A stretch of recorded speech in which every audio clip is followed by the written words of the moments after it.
Once again welcome back @ERBS sir channel, जहां पर हम लोग 10th क्लास की फिजिक्स को पढ़ रहे हैं। इस 10th क्लास की फिजिक्स की अगर मैं बातें करूं तो 10th क्लास की फिजिक्स में हम लोग चैप्टर जो पढ़ रहे हैं उसका नाम क्या है? विद्युत धारा का चुंबकीय प्रभाव। विद्युत धारा का चुंबकीय प्रभाव हम लोग पढ़ रहे हैं, magnetic effect of electric current पढ़ रहे हैं। तो पिछले 3 लेक्चर हम लोग कवर कर चुके हैं, कंप्लीट कर चुके हैं। आज हम लोगों का चौथा लेक्चर होने वाला है। अब पिछले लेक्चर में हम लोगों ने कुछ बेसिक टॉपिक को कवर किए हुए थे, जिसका नाम क्या है? इलेक्ट्रिक मोटर का कुछ छोटा छोटा टॉपिक था, छोटा छोटे बेसिक बातें था जिसको हम लोगों ने कवर किया था।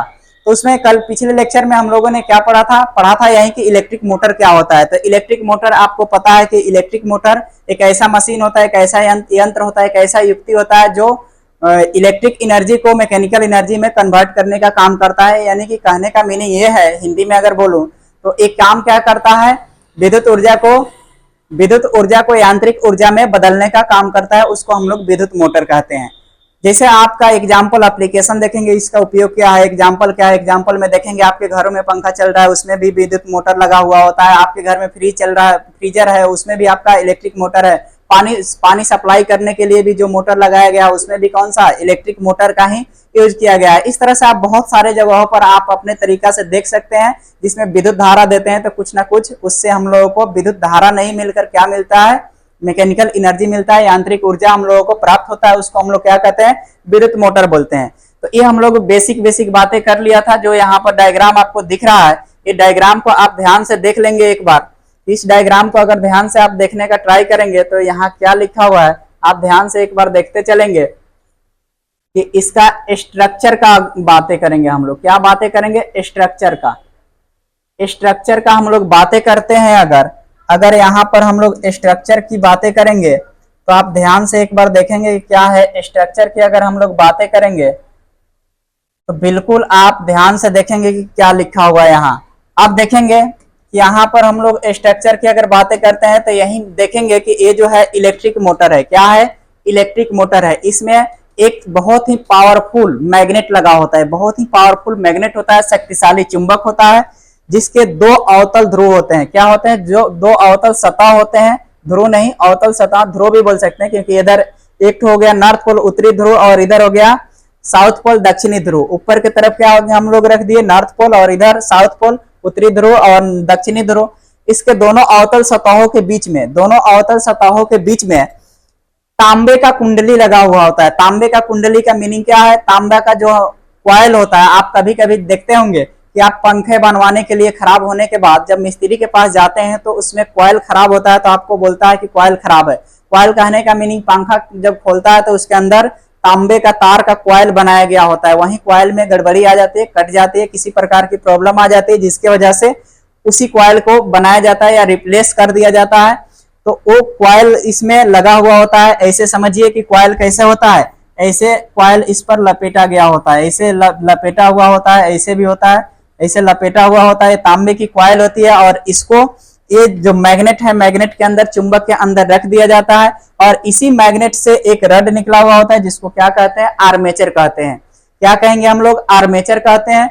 और इसी आर्मेचर के दोनों इंड पर, एक इंड इधर है और एक इंड इधर है, यानी कि इंड कहने का मीनिंग है 2 सिरे पर। दोनों सिरे पर इस साइड देखेंगे और इस साइड देखेंगे, दोनों सिरे पर पीतल का 2 वलय लगा होता है। पीतल का क्या लगता है? 2 सर्कुलर वलय होता है, सर्पिल वलय होता है, बिल्कुल राउंड सर्कल के जैसा वलय लगा होता है। पीतल का 2 होता है, एक इधर और एक इधर, जिसको आप क्या बोल सकते हैं?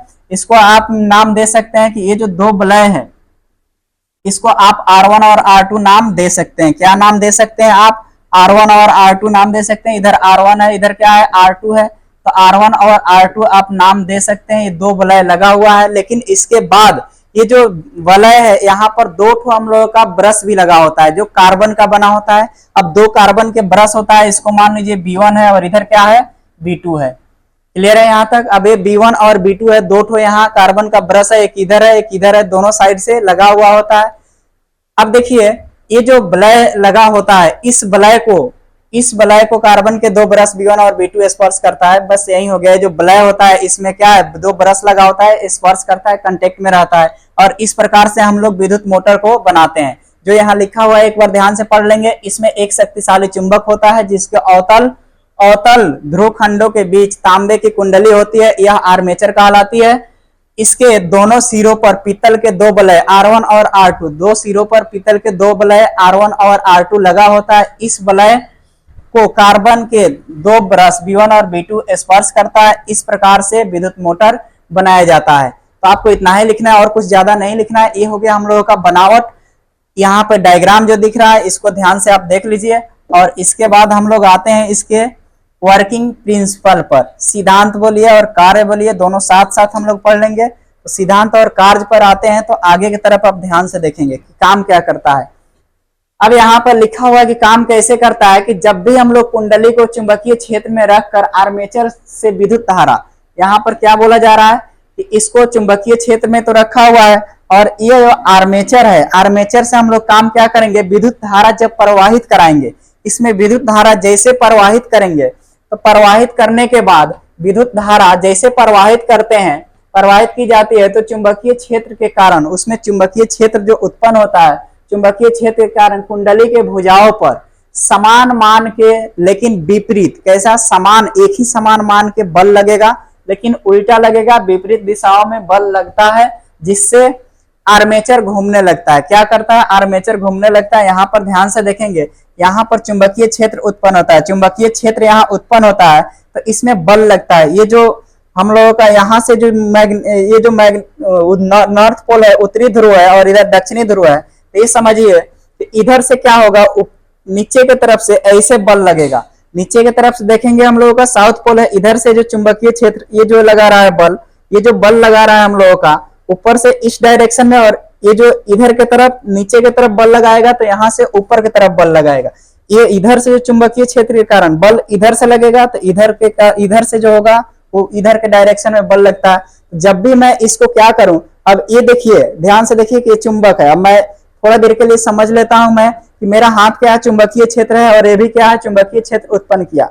अब इस पर जो चुंबकीय क्षेत्र के कारण, चुंबकीय क्षेत्र के उत्पन्न होने के कारण इसमें जो बल लग रहा है, तो बल ये हाथ के द्वारा इधर के डायरेक्शन में बल लग रहा है, और ये हाथ जो है इधर की तरफ, ये इधर बल लगा रहा है, ये इधर, दोनों ये इधर बल और ये हाथ इधर बल लग रहा है। तो क्या ये जो पेन दिख रहा है, ये घूमने का काम स्टार्ट कर दिया कि नहीं, घूमना स्टार्ट कर देता है। यही आर्मेचर है कि इसमें बल एक इस डायरेक्शन में और एक ये हो गया नीचे की तरफ और ये हो गया ऊपर की तरफ बल लगाया, तो ये आर्मेचर घूमना स्टार्ट हो जाता है। जैसे आर्मेचर आपका घूमना स्टार्ट होगा, जैसे आर्मेचर आपका घूमना स्टार्ट होगा, तो वहां विद्युत धारा का प्रवाह भी तो यहाँ पर क्या होगा, मैकेनिकल एनर्जी जनरेट हो जाता है, प्रोड्यूस होना स्टार्ट हो जाता है। तो यही बोला जा रहा है आर्मेचर घूमने लगता है, अतः इस प्रकार यह विद्युत ऊर्जा को क्या करता है, यांत्रिक ऊर्जा में बदलना शुरू करता है। जब घूमना स्टार्ट होगा तो इसके प्लेस पर आप क्या कर सकते हैं, जैसे घूमना स्टार्ट होगा तो यहाँ अगर कोई भी पंखी लगा सकते हैं, अगर पंखी लगा सकते हैं जिसको हम लोग क्या कहते हैं, यहाँ पर कोई भी पंखा का फैन का जो है उसका लगा दीजिए, आप उसका आर्म लगा दीजिए, किसी भी फैन का आर्म लगा देंगे तो यहाँ से हवा हमको मिलना स्टार्ट हो जाएगा, तो फैन बन जाएगा, पंखा बन जाएगा, या कुछ भी लगा सकते हैं जो घूमने का काम करता है, वहां से मैकेनिकल एनर्जी मिलना स्टार्ट हो जाता है। तो यही लिखा हुआ है, अगर यहाँ पर बदलने का काम करता है, अगर आर्मेचर के धुरी एक्सिस पर ब्लेड लगा दिया जाए, ब्लेड मीन्स वही पंखी जिसको हम लोग बोलते हैं, ब्लेड लगा दिया जाए तो वह पंखा बन जाता है। क्या बन जाता है, पंखा बन जाता है। वहां ब्लेड लगा देने के बाद में क्या होगा, पंखा बन जाएगा। अब इसके आगे देखेंगे, इसको आप ध्यान से एक बार दो बार पढ़ेंगे। इस प्रकार से हम लोगों का विद्युत मोटर क्या हुआ, कंप्लीट हुआ। तो विद्युत मोटर में काम क्या करना है, आप सबसे पहले आप उसका विद्युत मोटर क्या होता है वो लिख लेंगे, स्ट्रक्चर क्या होता है वो लिखेंगे, फिर नीचे डायग्राम बनाएंगे। डायग्राम बनाने के बाद आप उसका प्रिंसिपल या वर्किंग बोलिए, सिद्धांत, कार्य सिद्धांत आप लिख देंगे। उसके बाद थोड़ा सा एक दो पॉइंट था कि पंखी लगा देंगे तो वो लिखना होगा तो लिख सकते हैं, नहीं तो छोड़ सकते हैं। अब देखिए यहाँ पर लिखा है विद्युत चुंबकीय प्रेरण। विद्युत चुंबकीय प्रेरण, इलेक्ट्रोमैग्नेटिक इंडक्शन क्या होता है, विद्युत चुंबकीय प्रेरण का बातें कर रहे हैं। इलेक्ट्रोमैग्नेटिक इंडक्शन क्या होता है, तो इसको देखिएगा आप यहाँ पर काम क्या करते हैं, पहले आप एक बार पढ़ लीजिए, उसके बाद में हम लोग ये जो डायग्राम दिख रहा है इसको हम लोग एक्सप्लेन करेंगे। ये जो पहले देखते हैं विद्युत चुंबकीय प्रेरण क्या होता है, कि जब कुंडली, और कुंडली बोलने का मीनिंग है, आप माइंड में सेट कर लीजिए, कुंडली जैसे मैं बोल रहा हूं तो ये चीजें आपके दिमाग में आना चाहिए। ऐसे आए या फिर से ऐसे ऐसे आए आपके दिमाग में, कुंडली जैसे मैं बोलूं तो ये आपके दिमाग में आना चाहिए कि स्प्रिंग, एक स्प्रिंग के जैसा उस पर लपेटा गया होगा, लेकिन वो जो तार होता है, कंडक्टर होता है, क्या होना चाहिए, विद्युत रोधी पदार्थ से ढका हुआ होना चाहिए, कवर किया हुआ होना चाहिए। ये जो तार है ये कवर किया हुआ है कि एक दूसरे के कांटेक्ट में आए, संपर्क में आने के बाद एक दूसरे से वो क्या हो, चिपके नहीं, सटे नहीं, एक दूसरे के कांटेक्ट में नहीं आए। इसलिए ये क्या होता है, विद्युत रोधी पदार्थ से, किसी इंसुलेटर से कवर किया हुआ होता है। तो ये आपके दिमाग में चलना चाहिए। जब भी हम लोग कुंडली का बात करेंगे तो आपके दिमाग में क्या चलना चाहिए, किसी कॉइल की बातें चल रही है। अब चलिए आप ध्यान से देखेंगे कि एक जब कुंडली और किसी चुंबक के बीच आपेक्षिक गति होती है, जब किसी कुंडली, अब कुंडली यहां देख रहे हैं, एक कॉइल दिख रहा है क्या, ये जो कॉइल है और चुंबक के बीच आपेक्षिक गति होती है। गति का मीनिंग है कि एक यहाँ पर एक कुंडली रख दी, यहाँ पर मैंने क्या किया, मैग्नेट लेकर आया, किसी चुंबक को लेकर आया जिसका इधर साउथ पोल और इधर क्या है, नॉर्थ पोल, इधर साउथ और इधर नॉर्थ, इधर लेकर आया, अपेक्षिक गति होती है तो कुंडली में विद्युत धारा प्रेरित होती है। इस धारा को प्रेरित धारा कहते हैं, इस धारा को प्रेरित धारा कहते हैं, तथा इस प्रकार के प्रभाव के कारण हुई घटना को क्या कहते हैं, विद्युत चुंबकीय प्रेरण कहते हैं। इससे जो धारा उत्पन्न होती है, विद्युत धारा उत्पन्न होती है, उसको प्रेरित धारा कहते हैं। और ये जो प्रोसेस होता है जिसके कारण एक घटना होती है, ये जो फेनोमेनॉन होती है, इसको हम लोग विद्युत चुंबकीय प्रेरण कहते हैं। अब इसी पर देखते हैं कि इसमें सबसे पहले फैराडे ने 1831 ईस्वी में प्रयोग करके दिखाया था। कौन से फैराडे, सर माइकल फैराडे, इनका नाम क्या है पूरा, sir Michael Faraday. Sir Michael Faraday ने 1831 ईस्वी में प्रयोग करके ये दिखाया था कि एक उन्होंने कॉइल लिया, एक कॉइल ले लिया इन्होंने, और कॉइल लेने के बाद, कॉइल लिए तो कॉइल का दो ठो आपका वायर का इंड होगा। जब भी किसी भी वायर के, तांबे के तार से जब आप कॉइल बनाते हैं, कुंडली बनाते हैं, तो उसका दो ठो इंड होगा, एक स्प्रिंग ही होता है, तो एक इस साइड एक इस साइड, दोनों साइड है। अब एक इंड से आप क्या कीजिए कि एक रेड कलर का वायर तार ले लीजिए, तार से कनेक्ट कर दीजिए। दूसरे तरफ से आप ब्लू कलर या ग्रीन कलर या ब्लैक कलर से किसी दूसरे तार से कनेक्ट कर दीजिए। यानी कि इसमें हमको ये समझना है कि एक पॉजिटिव और एक नेगेटिव टर्मिनल हमको बना देना है। इसको क्या करेंगे, यहां से आप समझेंगे, यहां से मैं काम क्या करता हूं, इसका जो ये जो कलर है, इसको मैंने क्या किया, यहाँ लाकर एक गैल्वेनोमीटर से कनेक्ट कर दिया। ध्यान से देखेंगे यहाँ मैं काम क्या कर रहा हूं, एक गैल्वेनोमीटर से मैं कनेक्ट कर रहा हूं। अब ये देखिएगा कि मैं क्या किया, एक गैल्वेनोमीटर से यहाँ कनेक्ट कर दिया। अब ये समझिए कुछ देर के लिए कि मैंने क्या किया, एक कुंडली बनाया और कुंडली के दो इंड में एक हम लोगों का कौन सा वायर हो गया, पॉजिटिव टर्मिनल का तार जो है उससे कनेक्ट करके, ये हम लोगों का क्या है, एक गैल्वेनोमीटर है। गैल्वेनोमीटर का काम क्या होता है, अगर आप विद्युत चैप्टर पढ़े होंगे तो उसमें गैल्वेनोमीटर के बारे में बताया गया होगा। तो गैल्वेनोमीटर हिंदी और इंग्लिश दोनों एक ही होता है। तो गैल्वेनोमीटर क्या काम करता है, इलेक्ट्रिक करंट को पता लगाता है, उसमें करंट के बारे में पता लगाता है, करंट क्या है, कि उसमें है कि नहीं है। बहुत कम मात्रा में भी अगर करंट प्रोड्यूस होगा तब भी वो पता कर लेगा कि उसमें करंट का फ्लो हो रहा है। इसमें एक ऐड करके इसके पॉजिटिव टर्मिनल और एक ऐड करके इसको नेगेटिव टर्मिनल से कनेक्ट कर दिया। अब यहां तक क्लियर है। इसके बाद मैं क्या कर रहा हूं, एक छड़ चुंबक, बार मैग्नेट मैंने ले लिया। बार मैग्नेट, ये जो हाथ में आपको दिख रहा होगा, एक छड़ चुंबक है, ये बार मैग्नेट है, एक चुंबक है। इस चुंबक को मैंने क्या किया, पहले दूर रखा, फिर इसके अंदर में लाया। कहां पर, इस कुंडली के अंदर, कांटेक्ट में नहीं है, माइंड में रखेंगे, संपर्क में मैंने नहीं रखा है। इसको इसके पास में, इसके अंदर में लेकर आया। अब अंदर में जैसे लेकर आया तो आप देखेंगे कि लाने के बाद ये कुंडली के अंदर इस चुंबक को लेकर आए तो आप देखेंगे ये जो दिख रहा है यहाँ पर सुई लगा हुआ है।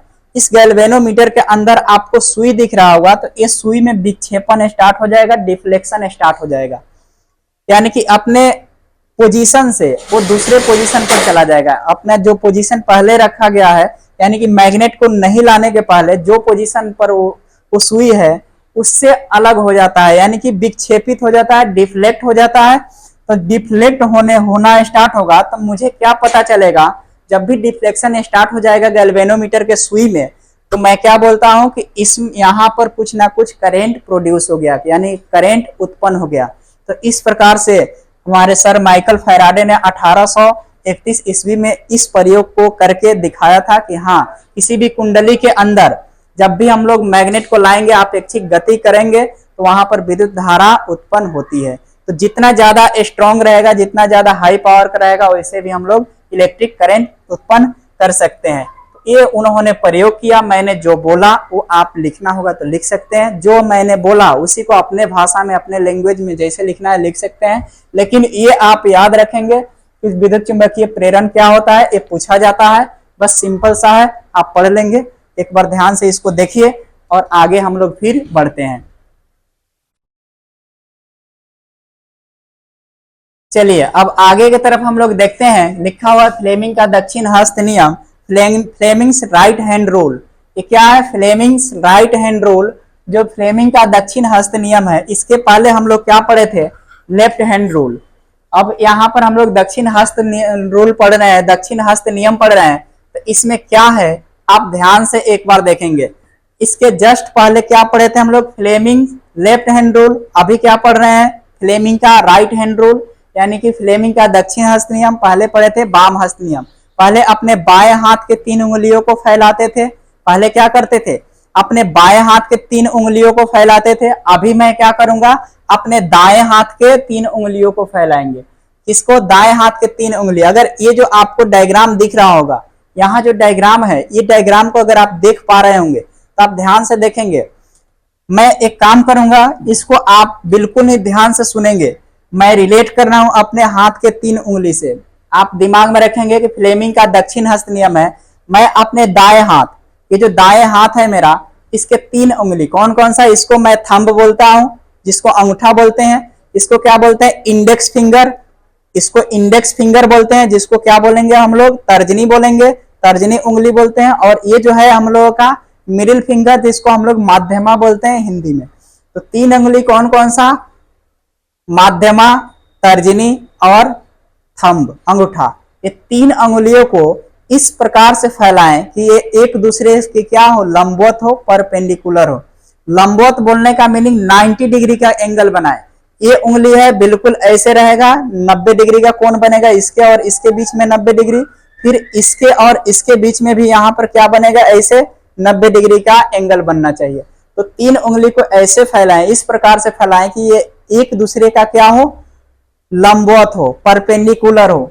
तो ये परपेंडिकुलर यही फैलाया गया है। तो इसमें हम लोग ये देखते हैं, ये जो थंब है, ये जो थंब है, ये हम लोगों को मोशन की दिशा बताएगा, यानी कि गति के दिशा को रिप्रेजेंट करता है। तो यहाँ पर तर्जनी जो है, तर्जनी उंगली है, इंडेक्स फिंगर है, ये हम लोगों को इलेक्ट्रिक फील्ड के दिशा को रिप्रेजेंट करता है। तो ये जो मिडिल फिंगर है, माध्यमा जो है, ये इलेक्ट्रिक करंट की दिशा को रिप्रेजेंट करती है।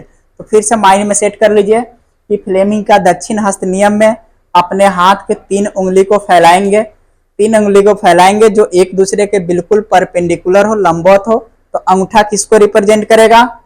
मोशन। मोशन अंगूठा, यानी कि माइंड में रखेंगे गति। अंगूठा जो है गति है, अंगूठा क्या है? गति है। ये जो तर्जनी क्या है? तर्जनी जो है electric field, sorry magnetic field है, चुंबकीय क्षेत्र है। ये जो है क्या है? चुंबकीय क्षेत्र है। और ये जो है विद्युत धारा है, इलेक्ट्रिक करंट है, धारा है। ये धारा की दिशा को समझ गए? गति, चुंबकीय क्षेत्र और ये विद्युत धारा, ये माइंड में सेट रहेगा। ये जो हम लोग बातें किए, बस यही चीज यहाँ पर लिखा हुआ है, आप एक बार पढ़ते हैं। आइए देखते हैं। लिखा हुआ है इस नियम के अनुसार अगर हम अपने दाएं हाथ के 3 उंगलियां कर लेंगे। यहाँ पर उंगली नहीं, 3 उंगलियां, 3 उंगलियां अंगूठा, पहला क्या है? अंगूठा, तर्जनी एवं माध्यमा परस्पर लंबवत रखें, परस्पर लंबवत रखें। तो तर्जनी चुंबकीय क्षेत्र की दिशा, तर्जनी क्या है? चुंबकीय क्षेत्र। ये जो है हम लोगों का क्या है? चुंबकीय क्षेत्र है। ये हम लोगों का चुंबकीय क्षेत्र है। ये चुंबकीय क्षेत्र की दिशा को संकेत करती हो। और अंगूठा गति की दिशा में हो। अंगूठा किसके दिशा में? ये क्या है? हम लोगों का गति है। ये हम लोगों का क्या है? ये हम लोगों का गति है। ये मोशन मीन्स होता है गति। ये हम लोगों का क्या है? गति गति गति की दिशा में हो तो माध्यमा, ये माध्यमा क्या है, माध्यमा प्रेरित विद्युत धारा की दिशा को संकेत करेगी। ये क्या है हम लोगों का, विद्युत धारा, प्रेरित धारा। इसमें क्या बोलेंगे हम लोग, धारा।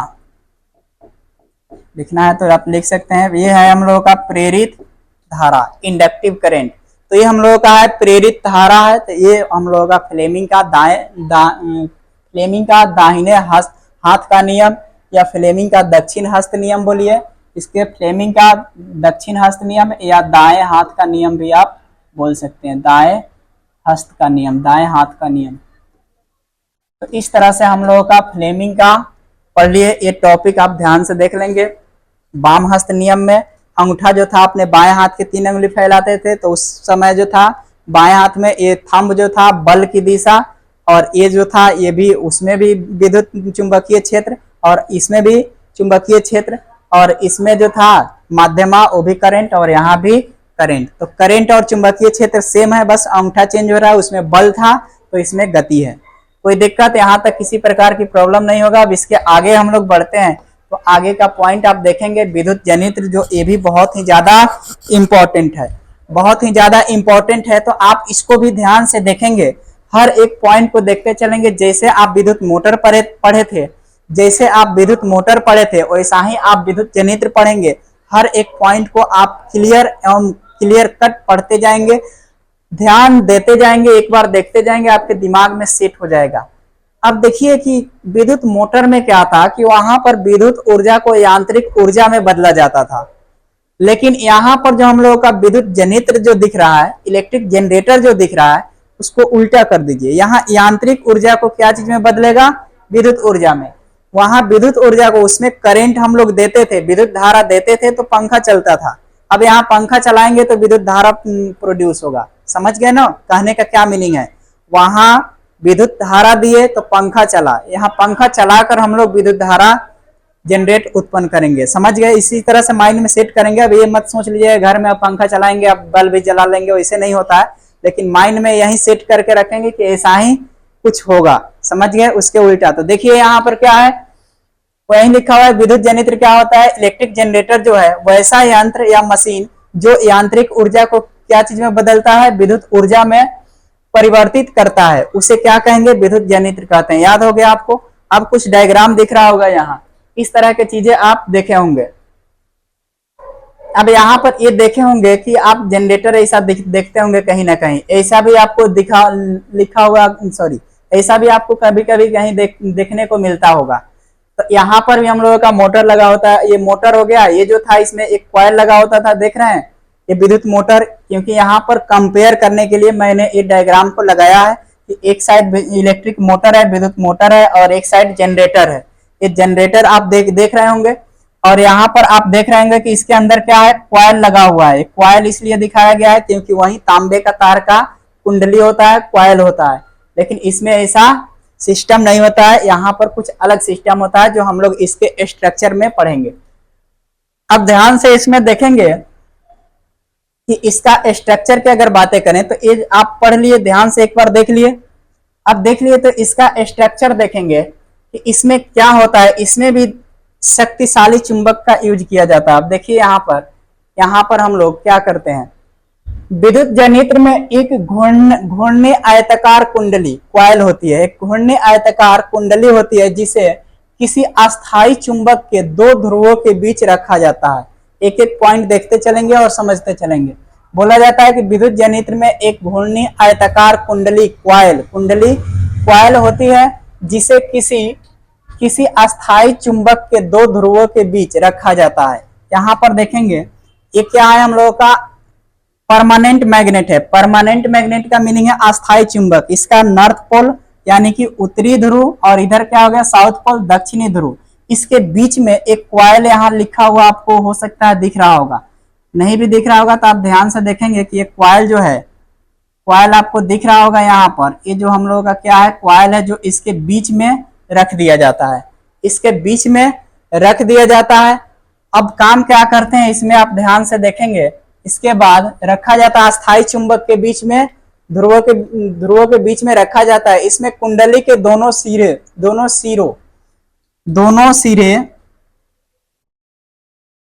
दोनों सिरे इसमें कुंडली के दोनों सिरे वलयों R1 और R2 से संयोजित रहता है। और ये भी क्या होता है, किसी ना किसी ब्रश से भी कनेक्टेड रहता है। देखिए यहाँ दोनों सिरे जो है क्या चीज से, यहाँ पर देखेंगे तो कार्बन का क्या है, इसमें भी हम लोगों का एक बार देखिए यहाँ क्या लिखा हुआ है, कहाँ चलेगा पॉइंट देखेंगे। यहाँ पर क्या बोला जा रहा है, दो वलय सिरे वलयों R1 और R2 से संयोजित रहता है जो ब्रश B1 और B2 से स्पर्श करता है। इसमें ध्यान से देखेंगे यहाँ पर भी क्या है, एक वलय दिख रहा है सर्कुलर शेप का, ये जो वलय है ये दोनों वलय, यहाँ पर आप समझिए ये B1 है, ये क्या है हम लोगों का, इसको मान लीजिए B1 और ये है B2। एक कार्बन के ब्रश होता है, इधर समझ लीजिए R1 और ये क्या है R2। ये जो दो ठो वलय होता है इसमें दोनों साइड क्या लगा होता है, कार्बन का ब्रश लगा होता है, और इस ब्रश से होते हुए हम लोग इलेक्ट्रिक करंट जनरेट करते हैं। कैसे हम लोग करते हैं, अब देखिए यहां ध्यान से। अब आते हैं हम लोग कहा, आगे की तरफ। यहां तक क्लियर है, B1 और B2 के स्पर्श करता है, B1 और B2 स्पर्श करता है R1 और R2 के भिन्न भिन्न उपस्थिति धुरी को बाहर से घुमाया जाता है। धुरी को कहां से घुमाया जाता है, बाहर से घुमाया जाता है, जिससे कुंडली में घूर्णन गति, कुंडली के अंदर घूर्णन गति जनरेट होती है। घूर्णन गति हो जब कुंडली को दक्षिणावर्त घुमाया जाता है, दक्षिण के दिशा में घुमाया जाता है, दक्षिण के दिशा में घुमाया जाता है तथा फ्लेमिंग के दक्षिण हस्त नियम लागू करने पर इन भुजाओं में AB तथा DC भुजाओं के अनुदिश प्रेरित विद्युत धारा प्रवाहित होती है। कहने का मीनिंग से कुछ नहीं समझ में आएगा, आप ध्यान से इससे समझेंगे। यही बोला जा रहा है स्ट्रक्चर में क्या है कि एक अस्थाई चुंबक है, अस्थाई चुंबक के अंदर एक कॉइल को रखा जाता है। इस कॉइल के सिरे पर वलय R1 और R2 किसी दो कार्बन ब्रश B1 और B2 से स्पर्श करता है। स्पर्श करने के दौरान स्पर्श करता है, उसके बाद जो काम क्या करते हैं, ये जो हम लोगों का, ये भी इसमें भी आर्मेचर है, तो इस आर्मेचर को, ये जो कुंडली के सिरे हैं, बाहर से हम लोग एनर्जी देकर, यांत्रिक ऊर्जा देकर जोर से इसको घुमाने का काम करते हैं। जोर से हम लोग क्या करते हैं, घुमाने का काम करते हैं। जोर से हम लोग घुमाते हैं, इसको घुमाने के दौरान क्या काम करते हैं, इसमें विद्युत धारा उत्पन्न हो जाती है। तो बस ये हम लोगों को मिलनी था कि अस्थाई चुंबक होता है, इसके अंदर कुंडली रखते हैं, कॉइल रखते हैं, और कॉइल के दोनों सिरे पर एक वलय लगा होता है जिसमें जो दो कार्बन ब्रश R1 और R2 से जुड़ा होता है, R1 और R2 से जुड़ा होता है, और इसमें कुछ नहीं करना है, और बाहर से इसको घुमाने का काम करते हैं। ये हम लोगों का था स्ट्रक्चर, बनावट हो गया, इतना माइंड में सेट करके रखेंगे। अब इसका प्रिंसिपल की बातें करते हैं कि काम कैसे करता है। अब देखेंगे तो इस प्रकार से इसमें आ गया। अब देखिए यहाँ प्रत्यावर्ती धारा, इसमें प्रत्यावर्ती धारा भी उत्पन्न होगा। अब देखिए यहाँ पर प्रत्यावर्ती धारा, अल्टरनेटिंग करंट, यहाँ तक क्लियर था, उतना ही लिखना है आपको जनित्र में, उससे ज्यादा कुछ नहीं लिखना है ये। लेकिन हाँ, आपको प्रत्यावर्ती धारा, अल्टरनेटिंग करंट और दिष्ट धारा, डायरेक्ट करंट, ये भी साथ साथ आपको लिखना है। अब दिष्ट धारा क्या होता है और प्रत्यावर्ती धारा क्या होता है, ध्यान से देखेंगे कि वैसी विद्युत धारा जो समान काल अंतरालों में, काल अंतराल बोलिए या समय अंतराल, समान समय अंतराल के पश्चात अपनी दिशा में परिवर्तन कर लेती है, उसे प्रत्यावर्ती धारा AC करंट कहते हैं, उसे क्या कहते हैं, प्रत्यावर्ती धारा कहते हैं, तथा इस जनित्र को प्रत्यावर्ती धारा जनित्र कहते हैं। तो सिंपल है, बहुत आसान है। क्या है कि वैसी विद्युत धारा जो समान समय अंतराल के पश्चात अपनी दिशा में परिवर्तन कर लेती है, उस धारा को क्या कहेंगे, अल्टरनेटिंग करंट कहेंगे, प्रत्यावर्ती धारा कहेंगे। और इस जनित्र को या युक्ति को हम लोग क्या कहेंगे, प्रत्यावर्ती धारा जनित्र कहेंगे, अल्टरनेटिंग करंट जनरेटर कहते हैं। तो ये क्लियर है हम लोगों का। बस यहाँ पर था कि अपने दिशा को बदल रहा था, अब इसमें उसके उल्टा हो जाता है, इसमें दिशा बदलता नहीं है, एक ही दिशा में फ्लो होती है। अब देखिए दिष्ट धारा किसको कहते हैं, वैसी विद्युत धारा जिसका प्रवाह एक ही दिशा में होती है, वहां दिशा बदल रही थी, लेकिन यहाँ जिसका प्रवाह एक ही दिशा में होती है उसे दिष्ट धारा, डायरेक्ट करंट कहते हैं, तथा इस जनित्र को दिष्ट धारा जनित्र या डायनेमो कहते हैं इसको। तो समझ में आ गया, ये दो पॉइंट है, ये दोनों पॉइंट बहुत ही ज्यादा इंपॉर्टेंट है। इसमें पूछा जाता है कि प्रत्यावर्ती धारा और दिष्ट धारा में अंतर क्या है, या कभी कभी पूछा जाएगा आपका दिष्ट धारा क्या होता है, प्रत्यावर्ती धारा क्या होता है। तो ये बहुत ही ज्यादा इंपॉर्टेंट है। तो आपका दिष्ट धारा एक ही दिशा में फ्लो करती है, लेकिन प्रत्यावर्ती धारा एक निश्चित समय अंतराल में अपने दिशा को बार बार बदलते रहती है। अब देखिए इसका डायग्राम जो है, ये जो आपको दिख रहा है, तो ये हम लोगों का क्या है, अब एक ही दिशा का मीनिंग क्या है, बिल्कुल हम लोगों का क्या हो गया, ये हम लोगों का यहाँ पर देखेंगे बिल्कुल सीधा है, तो ये हम लोगों का हो गया डीसी करंट। डीसी करंट का डायरेक्ट करंट का हो गया, ये हम लोगों का दिष्ट धारा का एक डायग्राम हो गया। और अल्टरनेटिंग का मीनिंग से क्या है, अल्टर मीन्स टेढ़ा मेढ़ा, बिल्कुल गड़बड़ है, तो यहाँ पर क्या लिखेंगे, अल्टरनेटिंग का मीनिंग है अल्टर। तो अल्टर नाम से ही आपको पता चल रहा है, तो जैसे ही आ जाएगा अल्टरनेटिंग करंट यानी कि प्रत्यावर्ती धारा, तो टेढ़ा मेढ़ा जो ऊपर नीचे कम और ज्यादा दिशा बदल रहा है ना, इसमें ऊपर के दिशा में गया, फिर यहाँ से ऐसे हुआ, फिर नीचे आया, फिर ऐसे दिशा यहाँ बार बार बदल रहा है। लेकिन यहाँ पर अगर विद्युत धारा यहाँ से प्रवाहित हुआ एक दिशा में, तो दिशा नहीं बदला, चलते चला गया। तो सबसे पहले काम क्या करेंगे आप, दिष्ट धारा पूछा जाएगा तो दिष्ट धारा लिख देंगे और उसका डायग्राम बना देंगे। फिर जब भी पूछा जाएगा प्रत्यावर्ती धारा, तो प्रत्यावर्ती धारा लिख देंगे, फिर उसका डायग्राम बना देंगे। इसके बाद इसके एग्जाम्पल का बातें करते हैं, तो आप एग्जाम्पल में आएंगे, तो एक बार एग्जाम्पल में आएंगे, पहले इसको एक बार आपको स्क्रीनशॉट लेना होगा तो ले सकते हैं। अब इसके बाद इसके एग्जाम्पल में आते हैं, कुछ लिखा हुआ दिख रहा होगा बोर्ड पर, और कुछ डायग्राम आपको दिख रहा होगा, कुछ फिगर दिख रहा होगा, इसको आप ध्यान से देखेंगे। क्या लिखा हुआ है कि इधर एसी करंट दिख रहा होगा जिसको अल्टरनेटिंग करंट बोलते हैं, और इधर आपको डीसी करंट दिख रहा होगा जिसको हम लोग डायरेक्ट करंट बोलते हैं। तो अल्टरनेटिंग करंट जो हम लोगों का विद्युत धारा घर में जो बिजली आती है, बिजली इलेक्ट्रिसिटी जो आती है, वो हम लोगों का अल्टरनेटिंग करंट है। कौन सा करंट है, अल्टरनेटिंग करंट। उससे भी बल्ब जल रहा है, तो ये हम लोगों का कौन सा करंट हो गया, अल्टरनेटिंग करंट हो गया। लेकिन इसी को हम लोग देखें डायरेक्ट करंट का, डीसी करंट का अगर बातें करें, अगर डीसी करंट की अगर मैं बातें करूंगा, तो डीसी करंट का अगर मैं बात करूं, तो आप ध्यान से देखेंगे कि डीसी करंट में क्या है। यहाँ पर डीसी करंट की अगर बातें करूं मैं,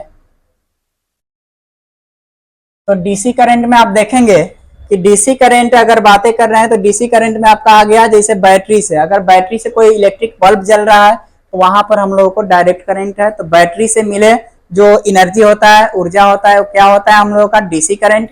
और जो विद्युत इलेक्ट्रिसिटी से मिलता है, इलेक्ट्रिसिटी से, बिजली से जो मिलता है, उसको हम लोग क्या कहेंगे, एसी करंट। एक और देखेंगे यहाँ पर क्या दिख रहा है, ये दोनों को हम लोग क्या कर रहे हैं, ये हम लोगों का कौन सा करंट है, अल्टरनेटिंग करंट है। फिर इधर भी देखेंगे डायरेक्ट करंट, बैटरी से जो हम लोगों को एनर्जी मिलेगा, जो करंट मिलेगा, उसको हम लोग डायरेक्ट करंट। और इधर बिजली से मिल रहा है, एक कौन सा करंट हो गया हम लोगों का, अल्टरनेटिंग करंट आ गया। फिर यहाँ पर दोनों में लिखा हुआ है, दोनों में अंतर। जब भी पूछा जाए आपसे कि दिष्ट धारा और प्रत्यावर्ती धारा में अंतर क्या होगा, तो पहला अंतर तो यही है, दोनों का डेफिनेशन, दोनों का परिभाषा लिख दीजिए, पहला अंतर हो गया। दोनों का ग्राफ बना दीजिए, दोनों का दूसरा अंतर हो गया। उसके बाद एग्जाम्पल दे दिए, वो भी तीसरा हम लोगों का अंतर हो जाएगा। तो यहाँ पर लिखा हुआ है कि यह एक निश्चित समय अंतराल पर अपनी दिशा बदलती है। कौन सा, प्रत्यावर्ती धारा। अभी बताए थे कि एक निश्चित समय अंतराल में, या निश्चित काल अंतराल वहां लिखा हुआ था, काल अंतराल बोलिए, समय अंतराल बोलिए, टाइम इंटरवल बोलिए, बात एक ही, इंटरवल ऑफ टाइम बोलिए, बात एक ही है। तो एक निश्चित समय अंतराल में अपनी दिशा को क्या करती है, बदलती है। कौन सा, अल्टरनेटिंग करंट। और इसमें क्या होता है, यह हमेशा एक ही दिशा में प्रवाहित होती है डीसी करंट में।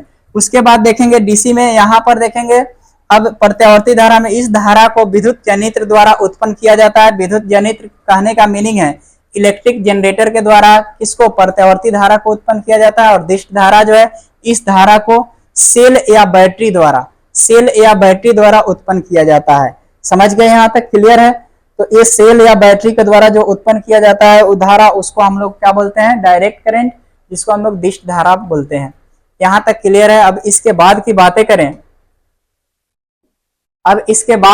करें, तो थोड़ा सा आप आज इसमें क्या करेंगे, इसमें हम लोग थोड़ी सी बातें करेंगे कि घरों में उपयोग की जाने वाली जो बिजली है, इसके बारे में बेसिक बेसिक बातें आज कर लेते हैं, इसके बाद फिर कल इसको हम लोग आगे अच्छे तरीका से कवर करेंगे। तो देखिए, घरों में उपयोग की जाने वाली बिजली, घर में जो उपयोग करते हैं डोमेस्टिक, जिसको हम लोग इंग्लिश में क्या बोलते हैं, डोमेस्टिक इलेक्ट्रिसिटी। डोमेस्टिक इलेक्ट्रिसिटी जो घरों में उपयोग की जाने वाली बिजली होती है, तो क्या होती है, हमारे घर में 220 वोल्ट का बिजली प्रत्यावर्ती वोल्टता का उपयोग होती है। कौन सा, 220 वोल्ट की होते हैं, 220 वोल्ट की हम लोगों के घरों में बिजली यूज की जाती है, जिसको हम लोग प्रत्यावर्ती धारा कहते हैं। प्रत्यावर्ती वोल्टता का उपयोग की जाती है, जिसकी ध्रुवता 100 बार प्रति सेकंड परिवर्तित होती है। एक सेकंड में 100 बार, एक सेकंड में 100 बार क्या होती है, परिवर्तित होती है। अर्थात इसकी आवृत्ति 50 हर्ज का होती है। 50 हर्ज 50 हर्ज के होते हैं, जिसे मेन लाइन पावर कहा जाता है, और ये जिस तार से आपूर्ति होती है उसे मेंस कहते हैं। अब देखिए, पहला पॉइंट, हमारे घर में जो यूज होती है प्रत्यावर्ती वोल्टता का प्रत्यावर्ती धारा होती है, जो कितने वोल्ट की होती है, 220 वोल्ट की होती है, और वो एक सेकेंड में कितनी बार परिवर्तित होती है, प्रत्यावर्ती धारा है तो अपनी दिशा को तो बदलेगी, तो एक सेकेंड में कितना बार अपनी दिशा को बदलती है, परिवर्तित होती है 100 बार, 100 बार अपनी दिशा को बदलती है, परिवर्तित होती है। और वो कितना हर्ज का होता है, आवृत्ति, फ्रीक्वेंसी जो है, आवृत्ति का इंग्लिश होता है फ्रीक्वेंसी, तो 50 हर्ज का फ्रीक्वेंसी उसमें होती है। कितना, 3 पॉइंट याद रखना है। पहला कितना वोल्ट, 220 वोल्ट, दूसरा एक सेकंड में कितना बार परिवर्तित होती है, 100 बार, और तीसरा फ्रीक्वेंसी कितना उत्पन्न करती है, तो 50 हर्ज का। और ये जो जिस तार से इसको हम लोग पास कराते हैं, गुजारते हैं, वो जो तार होता है, जिस तार से हम लोग गुजारते हैं, पास कराते हैं, उसको हम लोग मेंस बोलते हैं, जिसको मेंस तार बोलते हैं। क्या बोलते हैं हम लोग, मेंस बोलते हैं। अब देखिए, मेंस भी 2 प्रकार के होते हैं। मेंस भी होता है कितने प्रकार का, 2 प्रकार के होते हैं। हमारे घर में भी विद्युत धारा जो लेकर आते हैं जिस तार से, तो उसमें भी 2 तरीका से होता है। एक होता है, एक मेंस तार भी 2 तरीका का होता है। 2 होता है जिसमें एक से क्या होता है, 5 एम्पियर का विद्युत प्रत्यावर्ती धारा प्रवाहित होती है। एक से क्या होता है, 5 एम्पियर की धारा प्रवाहित होती है, जिसको हम लोग क्या बोलते हैं, घरेलू लाइन बोलते हैं, डोमेस्टिक लाइन बोलते हैं। और एक से क्या होता है, दूसरे से एक से हम लोगों का 15 एम्पियर की धारा प्रवाहित होती है, जिसको पावर लाइन बोलते हैं, जिसको क्या बोलते हैं हम लोग, पावर लाइन। तो घरों में यूज करने का मीनिंग है, आप सिंपल यूज कर लिए, बल्ब जला लिए, फैन चला लिए, उसके बाद बल्ब जला लिए, फैन चला लिए, इस तरह से छोटा सा टीवी चला लिए, या छोटा मोटा ग्राइंडर चला लिए, इस तरह से आपको यूज करना है। तो आप 5 एम्पियर की प्रत्यावर्ती धारा आप अपने घर में लगाएंगे। लेकिन अब आपको एसी चलाना है, हीटर चलाना है, या बड़ा बड़ा मशीन चलाना है, तो उसके लिए आप कितने एम्पियर का यूज करेंगे, 15 एम्पियर का यूज करेंगे। तो इस तरह से हम घरों में यूज करते हैं। पहला क्या हम लोग काम किए कि मेंस तार जो होता है 2 तरीका का होता है। मेंस तार से जो हम लोग का कितना वोल्ट का करंट पास करती है, 220 वोल्ट की, और उस 100 बार अपनी दिशा को परिवर्तित करती है, तथा उसमें फ्रीक्वेंसी जो उत्पन्न होती है 50 हर्ज का, 50 हर्ज का फ्रीक्वेंसी आवृत्ति उत्पन्न होती है। और वो जिस तार से प्रवाहित होती है उस तार को हम लोग मेंस तार बोलते हैं। और मेंस भी 2 प्रकार की होती है। एक होती है जिससे 5 एम्पियर की धारा प्रवाहित होती है, और एक से 15 एम्पियर की धारा प्रवाहित होती है। 5 एम्पियर वाले को घरेलू उपयोग के लिए हम लोग बोलते हैं, जिसको डोमेस्टिक लाइन बोलते हैं। यहाँ पर लिखा हुआ है, घरेलू लाइन बोलते हैं, डोमेस्टिक लाइन बोलते हैं। और एक होता है पावर लाइन, जिसको हम लोग पावर लाइन ही बोलते हैं। पावर लाइन को क्या बोलेंगे, पावर लाइन बोलते हैं, जिसमें 15 एम्पियर का धारा उपयोग की जाती है।